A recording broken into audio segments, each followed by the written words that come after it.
So I'd like to take a look at some of the opportunities that exist out there for all of us. Developing new approaches, broadening your influence both domestically as well as internationally, and bottom line is winning in the marketplace. I'll give you a specific example from Procter Gamble. Many of you probably used a Procter Gamble product this morning. P&G is recognized worldwide as a leader in personal care products. But there was a time when they weren't quite as connected to the international marketplace. And they realized that in Europe and in Asia, they had to be more connected to the clientele. So they opened up research and development offices, labs in these countries to get closer to the consumer.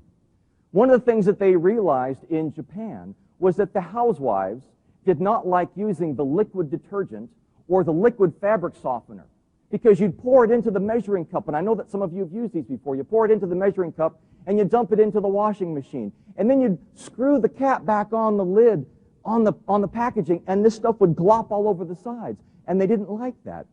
So the R&D team in Japan came up with the self-draining cap. You put that back on, it drains back into the bottle.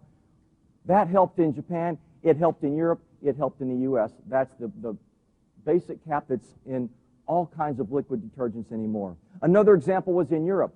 Many of the consumers in Europe said, P&G, you're not in touch with us. All of your detergents activate in hot water. But our energy costs are extremely high. So can't you come up with a detergent that is activated in tepid, warm, and cold water?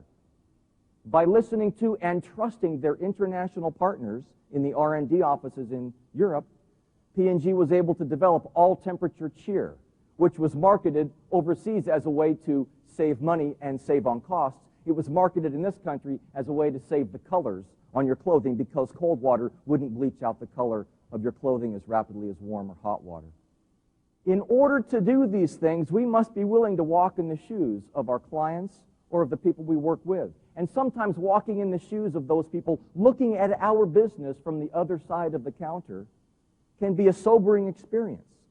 We certainly can see areas of success, and we can also see areas of absolute failure. It's up to us, it's up to you as partners within the firm to look at those deltas and figure out how you're going to fill in the gaps. And one of the key ways to fill in the gaps is to be willing to do something that's called style switching. It doesn't mean that you give up your morals, it doesn't mean that you give up your values, but it might mean that you change the way that you run a meeting.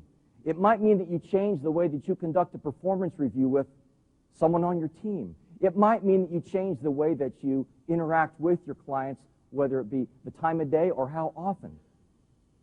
So by style switching, you unlock the opportunities to create those seamless connections with your clientele.